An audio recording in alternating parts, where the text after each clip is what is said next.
This is another video that I'm intending to be of use to newcomers to the Old Republic and maybe even people completely new to MMOs. I think this game attracts a lot of people who just like Star Wars and they're not necessarily veteran gamers, so all this can be very new to people. What I want to go over right now is something somewhat unique to these games.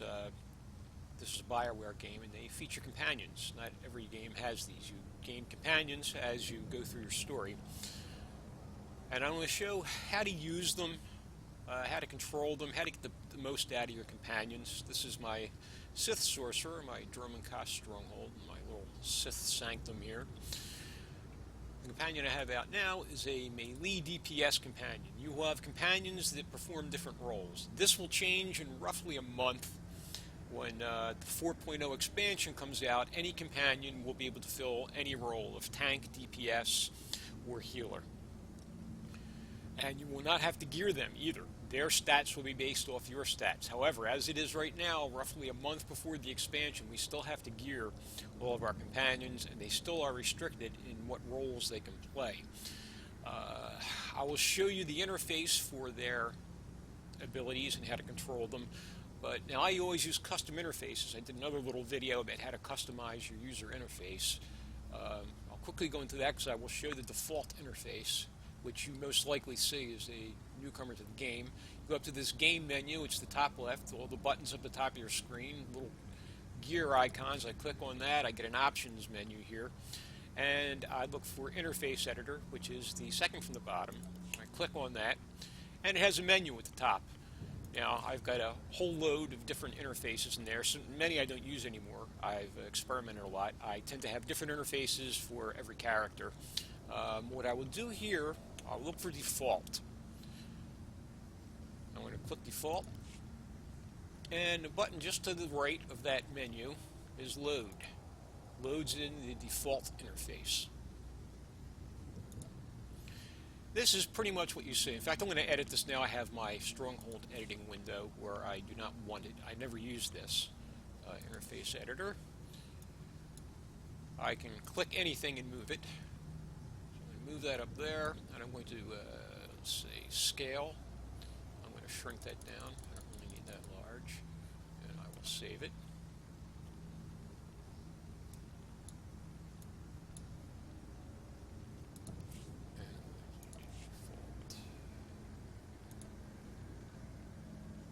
Oops, not going to allow me to do that. I will then, once again, I see what it's wanting me to do. It's prompting me to save a new one, which is actually a nice feature.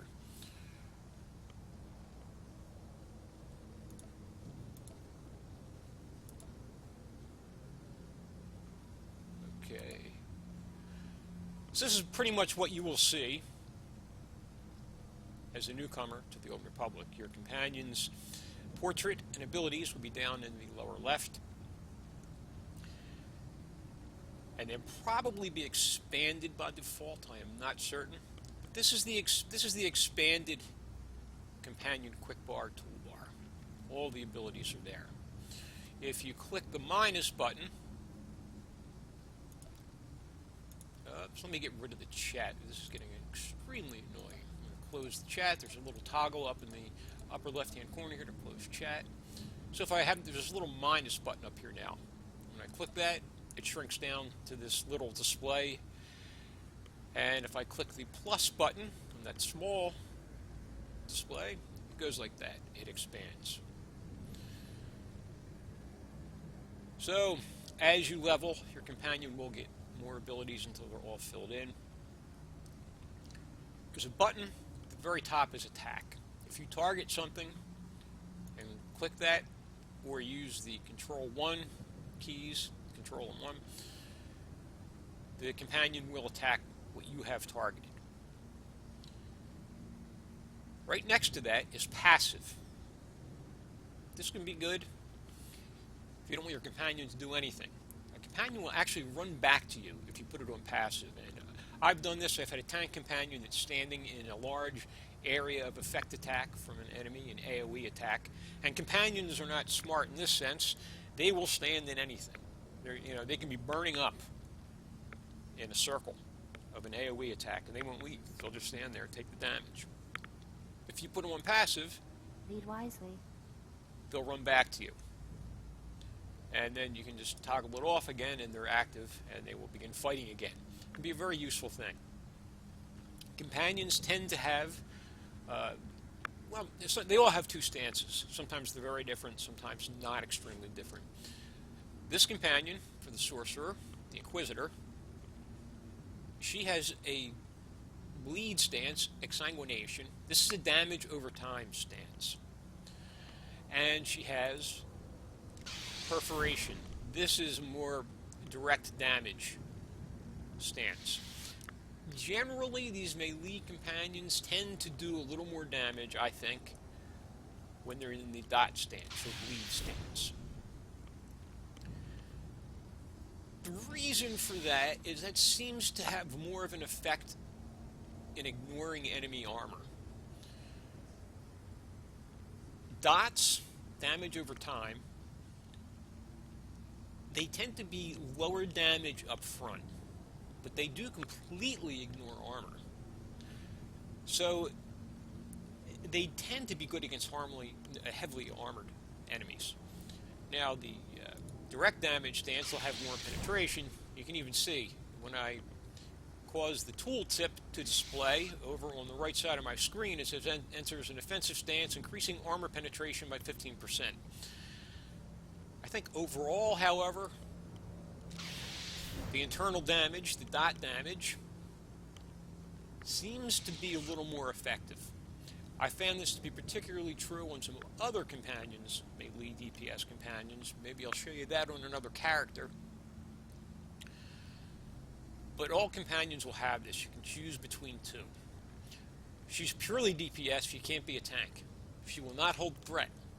She will generate threat through her attacks. However, you, as the player, can very easily steal the threat, or the aggro, as they say in the jargon of MMOs and gaming, and the enemies can begin to attack you.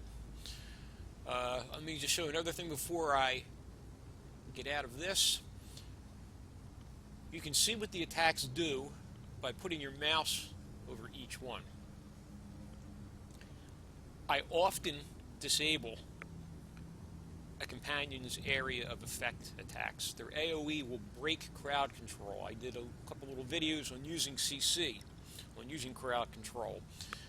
So by right-clicking on any ability, you can turn it off. And you'll see they have little green dots. The ones I turned off, they go black, those little dots.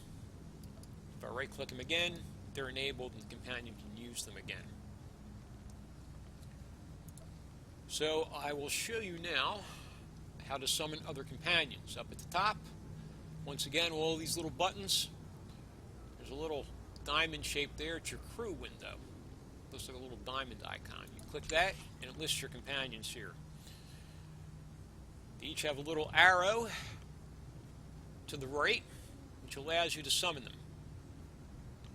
So now I will take out a tank. Master. He is they consider him a range tank. He has short range, actually. He does a lot of damage melee, but he has some minor ranged abilities, so they ultimately consider this guy to be a range tank.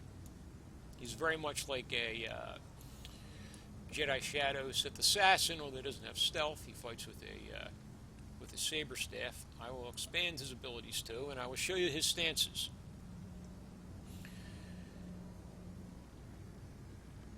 You know what I want to do here? I want to go back to my interface since it's so much easier for me to explain this. So I'm going to go back into the interface editor. I'm going to load this.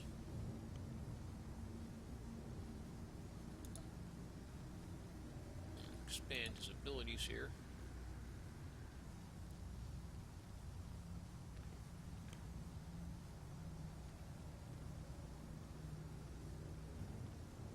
Let's see where his tanking stance is. Right here is a DPS stance. Now if I enable this, he becomes DPS. but he doesn't generate threat anymore.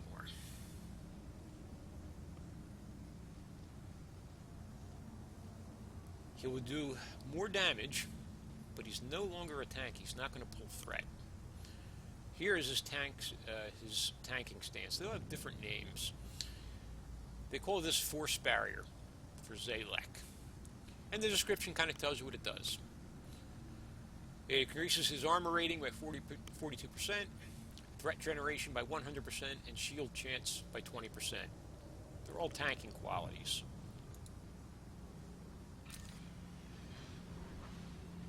This increases all damage dealt by 5% and lowers threat generation by 25%, if I enable that. Generally, people use these companions, and with good reason, as they come out of the box. He comes to you and he's already in a tank stance. And I find that tanks tend to perform better if you keep them in tank stance. There can be times you want to put him in DPS stance, but I find it better if he's a tank, just use him as a tank. If you want a DPS companion, just summon a DPS companion. He has 2 AoE attacks here, which I will disable when I'm using CC, same as anything else. And let me now summon someone else here. Let me get a ranged enemy out here. Enemy companion. Let's see some action. He's ranged DPS. And his 2 stances are a little different. They're both DPS stances. Sniper mode, as they call this. This gives more of a focus on single target damage. And it also decreases the cast time of activation abilities to take a little while to start up. This one here is assault mode. And this is a little more focused on AoE damage. Area of effect attacks.